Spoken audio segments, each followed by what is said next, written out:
Agora vem comigo. Terça-feira de manhã, a Revista Oeste recebe um pendrive anônimo. Dentro dele, 63 áudios de WhatsApp. E um desses áudios tem a voz de uma pessoa que todo brasileiro conhece. Os editores da revista chamaram 3 peritos diferentes. Cada um analisou o áudio separadamente. Os 3 chegaram à mesma conclusão. É real. Não é montagem. Não é inteligência artificial. É a pessoa falando de verdade. E o que essa pessoa diz no áudio pode mudar a história do Brasil. Mas calma, vou te mostrar isso daqui a pouco. Primeiro você precisa entender o que aconteceu nas últimas 48 horas. Porque quando esse áudio vazou, foi como jogar bomba em barril de pólvora. Tudo explodiu. Deixa eu te contar do jeito mais simples. Se você viu o primeiro vídeo, sabe que vazaram milhares de documentos provando que o Banco Master pagava propina para políticos e juízes. Tinha planilha com 43 nomes. Tinha contratos falsos. Tinha mensagens comprometedoras. E todo mundo negou. Disseram que era mentira, que era forjado, que era perseguição política. Mas aí chegou esse novo pendrive. E dentro dele tem áudios de WhatsApp dessas mesmas pessoas conversando sobre o esquema. Conversando sobre como esconder. Conversando sobre como proteger uns aos outros. E o áudio mais pesado de todos é de julho de 2024, 7 meses atrás. 2 pessoas conversando. Uma delas é a voz que foi identificada pelos peritos. E essa voz diz algo que não tem como explicar. Vou ler para você exatamente o que foi transcrito. A pessoa fala: esse banco não pode cair agora. Tem gente demais envolvida. Precisa segurar até passar as eleições. Depois a gente vê o que faz.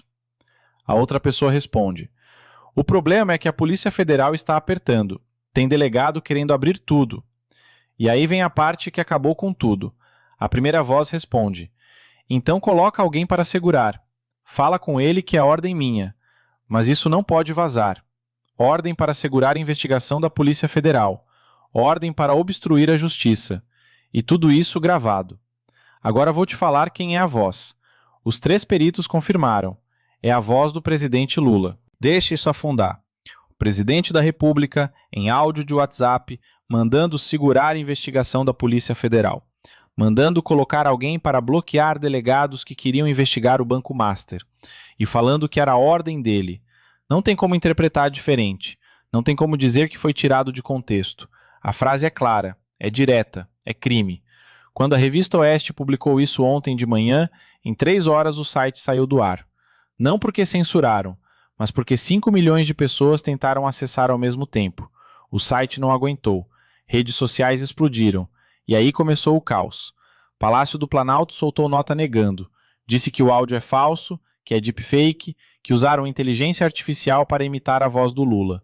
Mas a Polícia Federal já tinha feito a perícia e confirmou que é real, não é montagem. Mas tem mais áudios. Outro de agosto de 2024. A mesma voz, conversando com outra pessoa. A pessoa pergunta: presidente, sobre aquela questão do menino, os 300, está resolvido?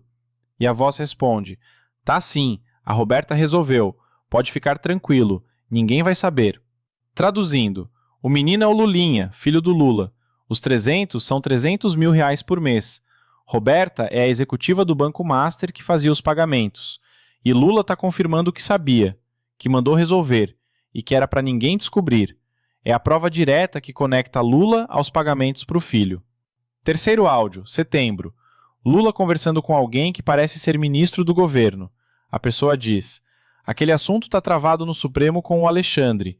Ele quer garantia antes de fazer qualquer coisa. Lula responde: fala para ele que está garantido. Ele sabe que a gente protege quem protege a gente. Alexandre é Alexandre de Moraes, ministro do STF. E Lula está prometendo proteção para o ministro em troca dele segurar processo. É combinação entre presidente e juiz para obstruir a investigação. É exatamente o tipo de crime que derruba presidente. E tem mais. Áudio de outubro, reunião com várias pessoas. Lula fala: se esse banco cair antes da eleição, a gente cai junto. Tem ministro, senador, governador envolvido. Uma pessoa responde: presidente, a auditoria do Banco Central achou problema. Lula: então troca quem está na auditoria. A pessoa: já tentamos. Tem gente que não aceita a ordem. E aí Lula levanta a voz: então tira essa gente. Não estou pedindo, estou mandando. Quem não está com a gente vai se dar mal. Ordem direta para demitir auditores do Banco Central que estavam investigando. É ameaça. É abuso de poder. É crime gravíssimo. Quando esses áudios vazaram, Alexandre de Moraes tentou fazer o que sempre faz. Tentou censurar. Mandou notificação para a Revista Oeste dizendo que tinha que tirar tudo do ar imediatamente. Se não tirasse, multa de R$50 mil por hora. A revista respondeu que não ia tirar, que tem direito de publicar informação de interesse público. Moraes ameaçou bloquear o site inteiro. A revista respondeu que já tinha cópia em servidores fora do Brasil, que se bloqueasse aqui, o mundo inteiro ia ver de qualquer jeito, e que bloquear só ia provar que o áudio é verdadeiro. Pela primeira vez na vida, Alexandre de Moraes recuou. Não bloqueou, não multou, não fez nada, porque percebeu que dessa vez não ia conseguir esconder. E a Polícia Federal não podia mais fingir que não viu. O diretor-geral convocou reunião de emergência com os delegados mais importantes. E segundo o que vazou dessa reunião, ele teria dito: a gente não tem escolha. Se a gente não investigar isso, a gente vira cúmplice. Abriu inquérito formal para investigar Lula, Rui Costa, que é chefe da Casa Civil, e Alexandre de Moraes. É a primeira vez na história que a Polícia Federal abre investigação ao mesmo tempo contra presidente em exercício e ministro do Supremo. Nunca aconteceu isso antes.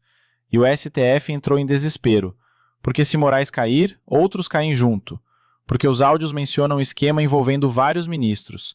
E se começar a investigar de verdade, ninguém sabe onde para. Quarta-feira de manhã, plenário do Supremo. Alexandre de Moraes chega sabendo que pode ser o último dia dele como ministro em atividade. A sessão começa.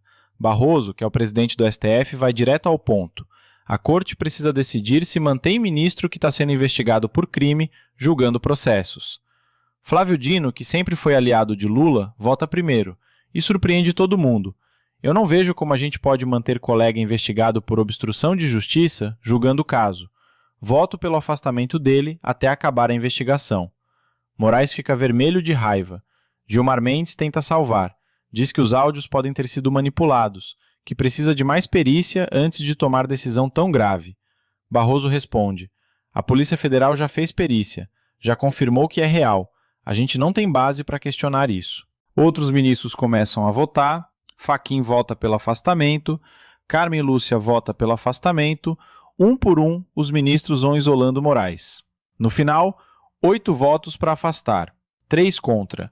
Alexandre de Moraes é oficialmente afastado de todas as funções no Supremo Tribunal Federal. Ele pode continuar sendo ministro, pode continuar recebendo salário, mas não pode julgar nada, não pode despachar nada, não pode fazer nada. É a maior humilhação pública da vida dele.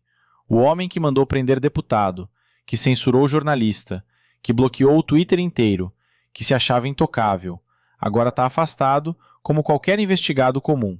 E não acabou. Barroso coloca outra votação. Quer mandar todos os processos do Banco Master para a primeira instância. Quer tirar do Supremo e mandar para juiz comum julgar. 7 votos a favor. Acabou a proteção. Acabou o foro privilegiado especial que eles tinham criado. Enquanto isso, no Palácio do Planalto, Lula está trancado no gabinete desde terça-feira.